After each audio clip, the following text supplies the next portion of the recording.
Hi hello నమస్తే, నేను మీ రాపోల్ సాంబశివుడు. ఈరోజు మన ఉన్న ముచ్చట్లోకి స్కైలాబ్ అని పట్టుకొచ్చిన అన్న. నమస్తే. నమస్కారం. మంచిగా రా అన్న. బాగున్నాను. ఫస్ట్ కులం అంటే ఏందన్న?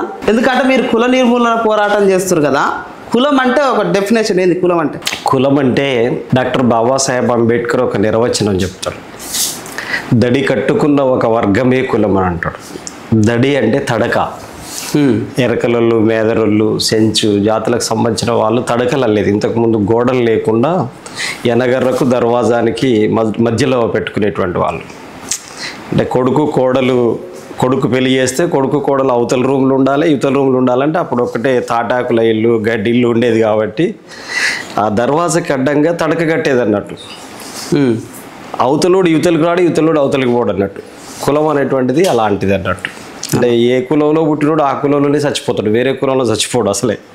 అందుకని దడి కట్టుకున్న ఒక వర్గమే కులము అని చెప్పేది డాక్టర్ బిఆర్ అంబేద్కర్ చెప్పిన మాట. గుర్రం జాషువా మహాకవి కులం అంటే ఏమిటి అంటే, నీ దూరపు దగ్గర బంధువుల సమూహమే నీ కులం అంటాడు. ఒక కులం అంటే ఒక రక్త సంబంధికులది, ఒకే రక్త సంబంధికులు. వాళ్ళు దూరపు చుట్టాలో దగ్గర చుట్టాలో అయింటారు. ఫర్ ఎగ్జాంపుల్ దాసరి అనేటువంటి ఇంటి పేరు మున్నూరు కాపులకు ఉంటుంది, యాదవులకు ఉంటుంది, మాదిగలకు ఉంటుంది, మాలలకు ఉంటుంది, రెడ్డికి ఉంటుంది, అన్ని తరగతుల్లో ఇంటి పేరు ఉంటుంది. కానీ ఒక రాత్రిపూట ఒక లాడ్జిలో ఒక మాదిగ దాసరి, ఒక మాల దాసరి, ఇంటి పేరు కలిగిన దాసరి, మాదిగ దాసరి, మాల దాసరి అంటే క్యాస్ట్ కూడా ఉంటుంది. అది కాదు నేను చెప్పేది. మాదిగ దాసరి ఇంటి పేరు కలిగినటువంటి మాదిగ వ్యక్తిని, దాసరి ఇంటి పేరు కలిగినటువంటి మాల వ్యక్తిని ఒక రాత్రి అంతా ఒక గదిలో పడుకోబెడితే, అంటే వాళ్ళిద్దరు ముచ్చట్లు పెట్టుకుంటూ పడుకుంటే వాళ్ళిద్దరు దోస్తులై బయటకు వస్తారు. కానీ ఒక ఇద్దరు మాదిగ దాసరి ఇంటి పేరు కలిగిన వాళ్ళు ఆ రాత్రిపూట కలుసుకుంటే వాళ్ళు ఏం మాట్లాడుకుంటారు అంటే, పలానా ఊళ్ళో మా మేనత్త బిడ్డ ఉంది, నీకేమవుతుంది, పలానా ఊళ్ళో మా చిన్న ఆయన కొడుకున్నాడు, నీకేమవుతాడు అని చెప్పి అడుగుతాడు. ఓహో మన ఇద్దరం బాబామర్దలం అవుతాం అని చెప్పి తెల్లారి గట్ల బయటకు వచ్చేస్తారు. ఒకే రక్త సంబంధికులైతే బంధువులు అవుతారు, వేరు రక్త సంబంధికులైతే దోస్తులు అవుతారు. ఇది క్యాస్ట్ సిస్టమ్. కుల నిర్మూలన పోరాటం చేస్తున్నటువంటి స్కైలాబ్ అన్న చేసుకున్నది కులాంతర వివాహమేనా?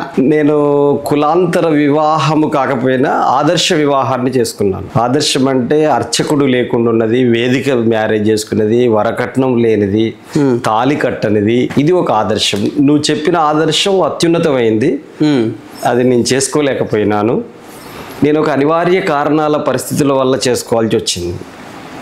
నేను చిన్ననాడే తల్లిని కోల్పోయినాను. తల్లి తెలియదు నాకు ఇప్పటికీ. నేను కులాంతర వివాహానికి వెంపర్లాట ఆడిన వాడిని.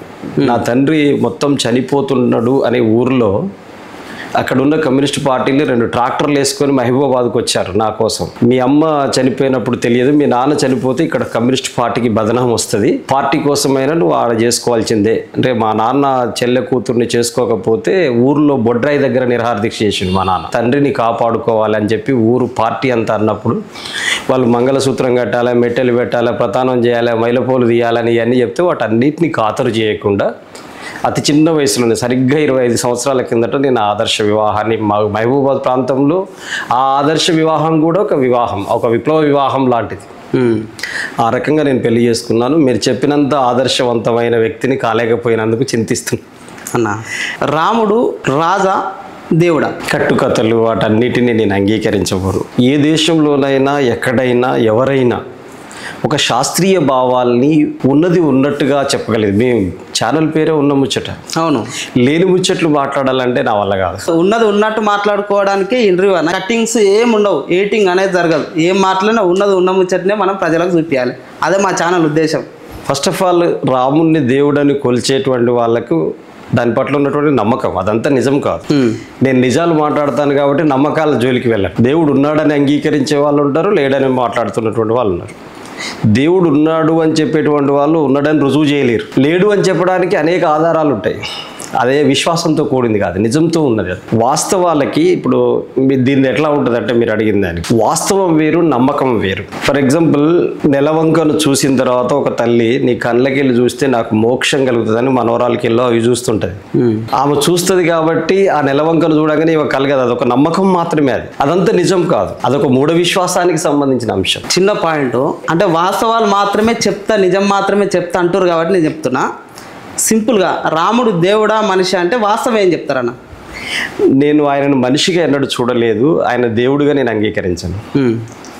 మనిషిగా నా ముందు మీరున్నారు కాబట్టి నాకు నిజం, కాబట్టి మీరున్నారనే దానికి నేను నిజం చెప్పగలను తప్ప రాముడు దేవుడు అనడానికి ఏ ఆధారాలు లేవు నా దగ్గర. కమ్యూనిస్ట్ పార్టీల మీద స్కైలాబ్ అన్న అభిప్రాయం. కమ్యూనిస్ట్ పార్టీ అనేటువంటిది ఒక ప్రపంచ ప్రఖ్యాతిగాంచినటువంటి ఒక గొప్ప సిద్ధాంతం. ఆ సిద్ధాంతము ప్రజల జీవితాల్ని ప్రభావితం చేసింది. ప్రపంచంలో 700 కోట్ల మంది ప్రజలుంటే 700 కోట్ల మందిలో 1/3 కంట్రీస్ని ప్రభావితం చేయగలిగినటువంటి ఏకైక గొప్ప సిద్ధాంతం కమ్యూనిజం. దాస్ క్యాపిటల్ అనేటువంటిది ప్రపంచంలో అతిపెద్ద మతంగా ఉన్నటువంటి క్రిస్టియన్, దానికి ఉన్నటువంటి మత గ్రంథం అయినటువంటి బైబుల్, దాని తర్వాత ఇస్లాం గ్రంథం ఉంది, దాని మత గ్రంథం అయినటువంటి ఖురాన్, తర్వాత హిందూ మతం ఉంది, దాని మత గ్రంథం అయినటువంటి భగవద్గీత. వీటన్నిటికంటే ఎక్కువ రేట్లు ఈ ప్రపంచంలోనే అమ్ముడైనటువంటి ఏకైక గ్రంథం అది దాస్ క్యాపిటల్. దాన్ని రాసింది కారల్ మార్క్స్. ఆ సిద్ధాంతానికి మించిన మరొక సిద్ధాంతం ఈ దేశం, ఈ ప్రపంచంలో లేదు అనేటువంటిది నా విశ్వాసం. కుల నిర్మూలన పోరాటం చేస్తున్న స్కైలాబ్ అన్న కమ్యూనిస్టు పార్టీలల్లో ఉన్నటువంటి కులం అంటే రెడ్డి, ఇట్లా ఆ పార్టీలలో రెడ్డి అని పెట్టుకున్నటువంటి చాలా మంది ఉన్నారు. ఎప్పుడైనా మీరు ప్రశ్నించిరన్న? పుచ్చలపల్లి సుందర రామిరెడ్డి, సుందరయ్య అని పేరు మార్చుకున్నాడు. అట్లా చాలామంది పేరు మార్చుకున్న వాళ్ళు ఉన్నారు. ఇప్పుడు కాపు బలిస్తే రెడ్డి తగిలించుకుంటున్న వాళ్ళు చాలామంది ఉన్నారు. తొలగించుకున్న వాళ్ళు, తగిలించుకున్న వాళ్ళకంటే తొలగించుకున్న వాళ్ళు ఉత్తములు. వాళ్ళు కమ్యూనిస్ట్ పార్టీలో ఉన్నా బయట ఉన్నా తమ అగ్రకుల అహంకారపు తోకల్ని తొలగించుకున్నటువంటి వాళ్ళు ఉత్తమమైనటువంటి మనుషులు. అందువల్ల నేను ఫైట్ చేయటం అనేటువంటి పాయింటే కదా, అంటే ఫైట్ చేయకుండానే తొలగించుకున్న వాళ్ళు ఉన్నారు, చేసినా తొలగించుకున్న వాళ్ళు ఉన్నారు. అది కమ్యూనిస్ట్ సిద్ధాంతంతో ముడిపడినటువంటి అంశం కాదు. కమ్యూనిస్ట్ సిద్ధాంతాన్ని తాను ఆకలింపు చేసుకున్న చైతన్య స్థాయికి సంబంధించినటువంటి అంశం. కుల నిర్మూలన పోరాటాలు కులం పోవాలని చెప్పేసి అమాయక ప్రజలకు చెప్పడమేనా, అగ్రకులాలకు చెప్పరన్నా? కులం పోవాలి అంటే అమాయక ప్రజలు, అగ్రకులాల్లో ఉన్న వాళ్ళు, కులం అనేటువంటిది భారతదేశంలో క్యాన్సర్ జబ్బు కంటే, ఎయిడ్స్ జబ్బు కంటే ప్రమాదకరమైన జబ్బు ఇది.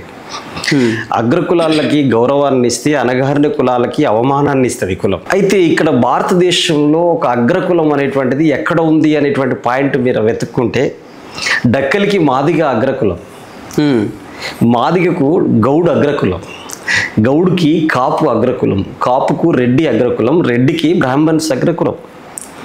నా పాయింట్ ఏమిటంటే, కులం పోవాలి అని చెప్పేసి ఏంటంటే ఈ 2 అగ్రకులాలు మిగతా అన్ని అనగారిన కులాలు అని చెప్పడానికి స్కోప్ లేదు. డాక్టర్ బిఆర్ అంబేద్కర్ ఇంగ్లాండ్కి వెళ్ళినప్పుడు విలేకరులంతా వచ్చి, అంబేద్కర్ ఇండియాలో కులానికి వ్యతిరేకంగా పెద్ద పోరాటం చేస్తున్నావు, అసలు కులం అంటే ఏమిటి అని మొదట్లో మీరు అడిగినట్టే ప్రశ్న వారిని అడిగారు జర్నలిస్టులు, మీలాంటి జర్నలిస్టులు. అప్పుడు అంబేద్కర్ చాలా తెలివిగా ఒక మాట చెప్తాడు, కులం ఉన్నది ఇండియాలో అయితే మీరు నన్ను ఇంగ్లాండ్లో అడుగుతున్నారు, నేను చెప్పినా మీకు అర్థం కాదంటాడు అంబేద్కర్. అయినా చెప్పాలి అంటాడు.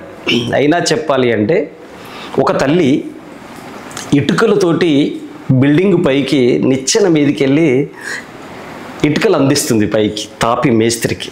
అప్పుడు అంబేద్కర్ ఆ విలేకరులందరినీ తీసుకొచ్చి ఇండియాలో ఇదిగో కులం అని చెప్పేసి చూపిస్తాడు. నిచ్చెనకు ఒక మెట్టు పైన ఉంటుంది, ఒక మెట్టు కింద ఉంటుంది. భారతదేశంలో సామాజిక విప్లవం ఎప్పుడో వచ్చేది. ఎందుకని డక్కలి మాదిగ దగ్గరికి వచ్చి పిలిచినప్పుడు దొర అని పిలుస్తాడు మాదిగని. అప్పుడు మాదిగ గల్లా ఎగిరేస్తాడు, నేను దొరని అనుకుంటాడు. ఎదురుగా రెడ్డి కనపడంగానే జబ్బలు జారేస్తాడు. అందుకని తన అవమానం పాలవుతాడు. అందుకని మీరు అగ్రకులాలంటే ఏమిటి భారతదేశంలో అనేది ఒక పెద్ద డిబేటబుల్ అంశం. నేనేమంటున్నా అంటే, నాకంటే పైన ఎవడు లేడు, నాకంటే కింద ఎవడు లేడు, నేను వాడు సమానమే అనుకునేటువంటి వ్యవస్థ కావాలి. ఎట్లా సాధ్యమన్నది? ఖచ్చితంగా సాధ్యం. అందుకే మళ్ళీ అంబేద్కర్లోకి వెళ్ళండి. మీరు ఏం చెప్తాడు అంబేద్కర్? కులం పునాదుల మీద ఒక జాతిని, ఒక నీతిని నిర్మించలేం, కులం పునాదుల్ని కూకటి వేలతో పెకిలించాలి అంటాడు. మరి కులం పునాదులు ఎక్కడున్నాయి అంబేద్కర్ అంటే, కులం యొక్క పునాది హిందూ మతంలో ఉంది, భూస్వామ్య వ్యవస్థలో ఉంది అన్నాడు. ఇప్పుడు పెట్టుబడిదారి వ్యవస్థలో ఉంది అని. అందుకని ఈ 2 యొక్క కూరలు పీకకుండా కులం తానంతటది పోదు. ఒక వ్యక్తికి సెల్ఫ్ రెస్పెక్ట్ ఎక్కడి నుంచి వస్తుంది? చదువు ద్వారా వస్తుంది, భూమి ద్వారా వస్తుంది, పరిశ్రమ ద్వారా వస్తుంది, రిజర్వేషన్ ద్వారా వస్తుంది, సామాజిక న్యాయం ద్వారా వస్తుంది. ఇట్లాంటి అంశాలన్నిటి ఆధారంగా వాటి కోసం ఫైట్ చేస్తున్న క్రమంలోనే కులం సమసిపోతుంటుంది. శాస్త్ర సాంకేతిక పరిజ్ఞానం ఇప్పుడు చంద్రయాన్ ప్రయోగించింది భారతదేశం, 4వ నెంబర్గా ప్రయోగించిన ఈ రోజుకి కుల వివక్ష అంటరానితనం కొనసాగుతుంది. కులం ఉన్నంతకాలం వివక్ష అంటరానితనం కొనసాగుతుంది. కులం సమూలంగా మార్చాలంటే కులం పునాది అంశమైనటువంటి భూమి. అందుకే doctor BR Ambedkar state and minorities, రాష్ట్రాలు మైనారిటీలు అనే పుస్తకంలో చాలా స్పష్టమైనటువంటి అభిప్రాయాలు తెలియజేశాడు. భూమి జాతీయీకరణ జరగాలి, భూమి కొద్దిమంది చేతుల్లో ఉన్నంత కాలం ఈ దేశంలో కుల వ్యవస్థ పటిష్టంగా ఉంటుంది. స్వకుల వివాహాలు, భూమి కేంద్రీకరణ, ఈ రెండు అంశాలు కులాన్ని బలంగా పటిష్టంగా విస్తరిస్తూనే ఉంటుంది తప్ప తగ్గుముఖం పట్టనీయదు. కాబట్టి వాటిని ఏం చేయాలి? భూమి అనేటువంటిది ప్రజల చేతుల్లోకి వస్తే ఆత్మగౌరవం పెరుగుతుంది. చిన్న ఎగ్జాంపుల్ చెప్తాను నేను మీకు. నేను ఒక ఊర్లో విద్యార్థి సంఘం SFIలో పనిచేస్తున్నప్పుడు ఒక ఊర్లో చందా కోసం పోయాను నేను. ఆ ఊర్లో బండారు దయాకర్ అని గౌడు, బండారి సుధాకర్ అని గౌడు. ఒకళ్ళు TRS కొత్తగా ఏర్పడ్డప్పుడు అధ్యక్షులు, ఇంకొక ఆయన తెలుగుదేశానికి అధ్యక్షుడు. వాళ్ళకి జీతం ఉన్న ఆయన పేరు మోహన్ రెడ్డి. ఆయనకి పెద్ద ఉయ్యాల తొట్టిలో ఊగుతున్నాడు. నేను మహాసభ ఉంది, చందా కావాలని చెప్పిపోయినాడు. నేను 1995 ముచ్చట, అంటే 30 సంవత్సరాల కింద ముచ్చట చెప్తున్నాను నేను. పోయి నేను మాట్లాడుతుంటే ఆయన ఉయ్యాల తొట్టిలో అక్కడికి ఇక్కడికి ఊగుతున్నాడు. మోహన్ రెడ్డి కింద కూర్చున్నాడు. అప్పుడు మోహన్ రెడ్డి అన్నాడు కంటే, బావా వాడు కరెంటు వచ్చి పీస్ బిక్కపోయిండే అన్నాడు. ఎవరిని అన్నాడు? దయాకర్ని అన్నాడు. దయాకర్ గౌడు, మోహన్ రెడ్డి.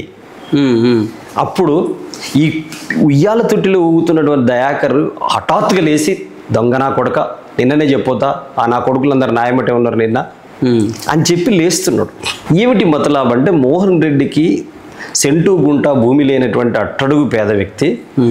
దయాకర్ అంటే ఆయనకు 15 ఎకరాల ఉన్నటువంటి భూమి కలిగినటువంటి వ్యక్తి. భూమి అనేటువంటిది, భూమికి ఎవడు స్వామి అయితే వాడే భూస్వామి. నీ చేతుల్లో భూమి ఉంటే నీకు గౌరవం. పల్లెల్లో భూమి, పట్టణాల్లో పరిశ్రమ. ఇది ఉన్నటువంటి వాడు సంపన్నుడు, వీడు ఉన్నటువంటి వాడు కోటీశ్వరుడు. వాడికి సెల్ఫ్ రెస్పెక్ట్ ఎక్కువ ఉంటుంది. Reservation system doctor BR Ambedkar తీసుకొచ్చిన తర్వాత ఉద్యోగాలు పొంది సమాజంలో తలెత్తుకొని మంచి బట్టలు వేసుకొని మంచి కారు కొనుక్కొని బైక్ కొనుక్కొని భార్య మెడలో బంగారపు తాడు పెట్టేసి అట్లా చూసుకున్నప్పుడు ఇప్పుడు కూడా కొంత సెల్ఫ్ రెస్పెక్ట్ దొరుకుతుంది. కానీ ఊర్లలో భూమి ఉన్నటువంటి వాళ్ళు రెక్కలే ఆస్తులుగా నమ్ముకొని బతుకుతున్నటువంటి వ్యవసాయ కూలీలో వాళ్ళ రెక్కాడినాడు, వాళ్ళ డొక్కాడుతుంది. అవును.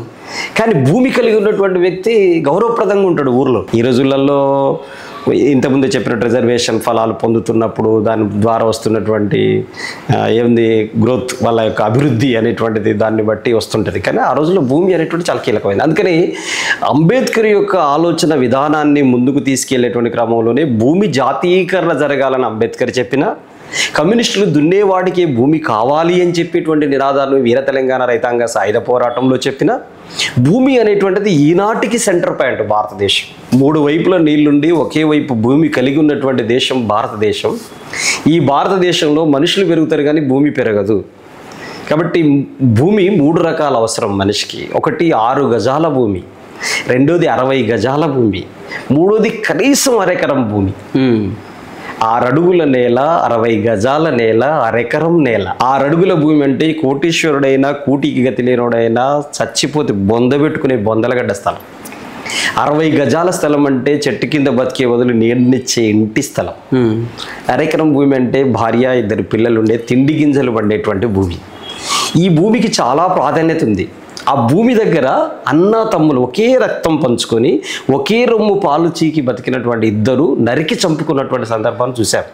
అవును. ఇది భవిష్యత్తు దాకా ఉపయోగపడేది. ఈ వ్యవస్థను మార్చగలిగేటువంటి ఒక పునాది అంశం భూమే. కుల వ్యవస్థ యొక్క మూలాల్ని తెంచగలిగే శక్తి భూమికే ఉంది. చాలామంది అంటున్నారు కానీ కుల వ్యవస్థ యొక్క మూలాల్ని తెంచగలిగే శక్తి కూడా భూమికే ఉంది. తర్వాత కులం అనేటువంటిది హిందూ మతంలో మాత్రమే ఉంది. హిందూ మతం అనేది మతం కాదు, అది కులాల సమూహం. చాలామంది హిందూ మతం అని చెప్పేటువంటి మాట చెబుతుంటారు. ఎక్కడ కూడా హిందూ అనేటువంటి పదం భగవద్గీతలో, మహాభారతంలో, శ్లోకాల్లో, వేదాల్లో, ఉపనిషత్తుల్లో ఎక్కడా కనిపించదు. ఇది వాళ్ళు మతంగా చెప్పేసరికి అప్పుడు ఒక మాదిగా అయినా కూడా నేను హిందువుని అనుకుంటాడు. ముస్లిం బూచి చూపెట్టంగానే వాడు ఊరికి బయట ఉన్నా, అంటరాని వాడిగా ఉన్నా, ఊళ్ళోకి రానియకపోయినా, గుడిలోకి రానియకపోయినా, బడిలో చదవనియకపోయినా నేను హిందువుని అనుకుంటాడు అటు ముస్లిం చూసి. హైదరాబాద్ సిటీలో అదే మీకు కనిపించింది. అవును. హైదరాబాద్ సిటీలో పాత బస్తీ మొత్తం హైదరాబాద్ సిటీలో 43% మంది మైనారిటీలు ముస్లిమ్స్ ఉంటారు. కాబట్టి అగ్గగ్గో వాడు ముస్లిం అనగానే నేను హిందువుని అయిపోతా. నేను ఎట్లా బ్రతికినా నా తాతల తండ్రుల కాలం ఊతికి ముంత, వెనక తాటాకు, ఉమ్మితే ముంతలోనే ఉయ్యాలి, ఉచ్ఛ్వాస నిశ్వాసాలు కూడా బయటికి పోకూడదు, నేను నడిస్తే నా పాదాల అడుగుల యొక్క వేరే పాదాల అడుగుల్లో నేను నడవకూడదు, నేను మిట్ట మధ్యాహ్నమే నడవాలి, 1000 సంవత్సరాల మనుస్మృతి యొక్క భావజాల పునాదుల మీద బ్రతుకుతున్న నేను ఈ మతం నాది అని చెప్పేసి చెప్పుకునేటువంటి ఒక మానసిక చట్టానికి లోనవుతున్న వాడిని. వాడు ముస్లిం అయితే, వాడు క్రైస్తవుడైతే నేను హిందువును అనేటువంటి ఒక బ్రాహ్మణీయ మనువాద సిద్ధాంత వాటి భావాల వెనకాల కొట్టుకుపోతున్న వ్యక్తిని నేను. కాబట్టి ఇప్పుడు మనం ఆలోచించాల్సింది ఏంటంటే ఇవన్నీ మర్చిపోయి అన్న దాని యొక్క పునాది ఎక్కడుందో దాన్ని పట్టుకోవటం అనేటువంటిది చాలా అవసరం. అందుకనే ఇది ఒక కులాల సమూహం. కులాల్ని నిర్మూలించనంత కాలం ఈ దేశంలో సామాజిక విప్లవం రాదు, రాజకీయ విప్లవం రాదు, ఏ విప్లవం రాదు. అందుకనే కులం పునాదుల్ని పెకిలించే పోరాటం మన తరగతులు చేయట్లేదు. కులం యొక్క రూపం మార్చే పోరాటం చేయొచ్చు తప్ప కులం యొక్క సారాన్ని మార్చే పోరాటం చేయలేకపోతున్నాం అనేటువంటిది నా అభిప్రాయం. మానసిక చట్టం అంటే నాకు 75 సంవత్సరాల వయసు, నీకు 25 సంవత్సరాల వయసు, నువ్వు రెడ్డి కులంలో పెట్టినావు, నీ పేరు సాంబిరెడ్డి, నా పేరు వెంకటయ్య. నేను మా వాడలో, మాదిగ వాడలో మంచం మీద పడుకున్నా నేను. నువ్వు మా గూడానికి వచ్చావు. నువ్వు 25 ఏళ్ళే, నా కొడుకు వయసు లేదు, నా వయసు 75 ఏళ్ళు. కానీ నిన్ను చూడంగానే టిక్ పెన్నుకు స్ప్రింగ్ ఉంటుంది కాబట్టి ఆ స్ప్రింగ్ ఎగిరినట్టే ఎగిరి నేను మంచం మీదకి వెళ్ళి నిలబడుతున్నాను. మీరేమంటున్నారు? మీరు కమ్యూనిస్టో, అభ్యుదయవాదో, ప్రగతిశీలవాదో, లేకపోతే ఇంకేంటిదో తెలియదు, నా వయసును గౌరవిస్తున్నారో తెలియదు. నువ్వు ఏమంటున్నావు అంటే వెంకటే పడుకో పడుకో, ఏం లేస్తావులే, చేతకాట్లేనట్టుంది, పడుకో పడుకో అని నువ్వు అంటే నేనేమంటున్నా అనేది మానసిక చట్టం. నేనేమంటున్నానంటే భలేవారు ఉన్నారు దొరవారు, మీ ముందట మంచం మీద కూర్చున్నట్టులా వానుండి మేము మా తాతల తండ్రుల కాలం నుంచి ఎట్టబతికినలో ఉండి మా కళ్ళు ఏమైనా ఎత్తికెక్కినాయి ఉండి మీకు ఇచ్చే గౌరవం మీకు ఇవ్వాలండి అని అంటుంటా నేను. ఇది మానసిక చట్టం అంటే.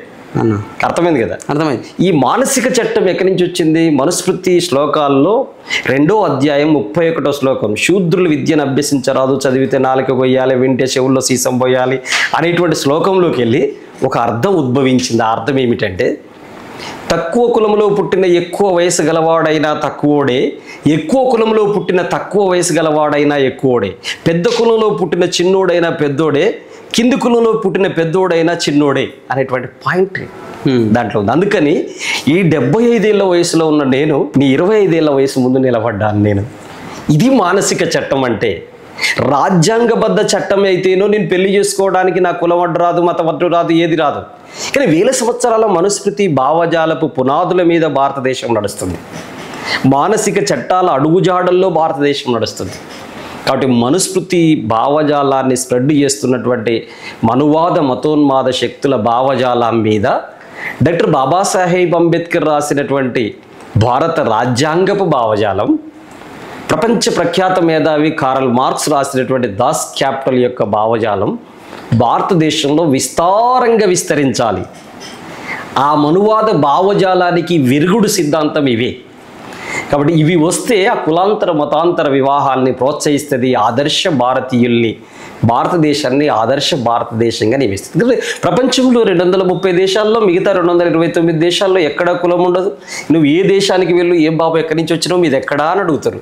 భారతదేశంలో మొట్టమొదటి మాటే మీరు ఏమిటోళ్ళు అని అంటారు. నువ్వు చెప్పిన దాన్ని బట్టి నిన్ను గౌరవించాలా, నిన్ను అవమానించాలా వాడు డిసైడ్ అవుతాడు. నువ్వు ఎవడు కొడుకురా బాబు అని అడుగుతాడు. నేను పేరు చెప్పను కానీ ఒక మున్సిపల్ ఆఫీసర్, దళిత బిడ్డ అన్న, ఆయన దసరా సద్దుల బతుకమ్మ రోజు ఆడవాళ్ళు బతుకమ్మలు ఏడుకుంటూ పోతే మగవాళ్ళు కూడా పోతారు. ఈయన కూడా పోయిండు. పోయి నా రెక్క పట్టుకొని దొరకబట్టి నాకు చెప్పిండు. పెద్ద ఆఫీసర్ ఆయన, దళిత బిడ్డ, మాదిగ కులంలో పుట్టిండు. అదే నేరం. ఆ ఊరికి పోయిన తర్వాత ఒక 96 సంవత్సరాల రెడ్డి కులంలో పుట్టినావా, ముసలమ్మ వచ్చింది, ఈయన ఎర్రగా ముద్దుగా బొద్దుగా ఉంటాడు. ఇక కాబట్టి ఊరంతా నమస్కారం నమస్కారం సార్, నమస్కారం సార్ అంటుంటే ఈ ముసలమ్మ కారులో బతుకమ్మ పట్టుకొని 96 సంవత్సరాల వయసులో వాళ్ళ జీతగాన్ని పెట్టి పట్టుకొని కారులో చెరువు కట్ట దగ్గరికి వచ్చింది. అరే అందరు నమస్కారం పెడతారు, ఎవరు ఆయన, ఎవరు ఆ పిల్లగాడు అనుకుంటూ వచ్చింది అన్నట్టు. ఎవరు ఆ పిల్లగాడు అని అన్న తర్వాత ఏం చెప్పాలి? అప్పుడు అందరూ పెడతాంటే పలానా రంగారెడ్డి గారి తల్లి వచ్చింది 96 సంవత్సరాల కురుద్రాలని అన్న తర్వాత పోయి చెప్పిన తర్వాత ఎవరి కొడుకు పిల్లగా అని అడిగింది ఆమె. ఎవరి కొడుకు పిల్లవ అంటే ఇలా నాన్న పేరు చెప్పినా ముసలమ్మకి అర్థం కావట్లేదు. కాబట్టి నువ్వు ఎవరి కొడుకు అంటే నేను పలానా తిప్పర్తి పెంటయ్య కొడుకున్నాను అన్నది. పెంటయ్య మనువుని అన్నది. కథం ఊరు నువ్వు పెట్టికాని మనువరా అని చేతి పట్టుకున్న ముసలి టక్కున చేయదులు పెట్టింది. ఇంత ఎర్రగా ముద్దుగా బొద్దుగా ఉన్న మనిషి పెద్ద ఆఫీసరు, ఊరంతా నమస్కారం పెడుతుంది. కానీ ముసల్దాని యొక్క భావజాలం 96 ఏళ్ల కింద పుట్టింది. ఆ భావజాలం ఆనాటికి చదువులు లేవు, శాస్త్రాలు లేవు, ఏది లేదు. కాబట్టి టక్కున చేయదులు పెట్టేసింది. ఇది మానసిక చట్టం అంటే. కులం లేని సమాజం వైపు పోవాలి. ఇప్పుడు మన సామాజిక సంఘాలు, దళిత సంఘాల పెద్దలందరూ కూడా కులం ఉండాల్సిందే, కుల వివక్షత పోవాల్సిందే.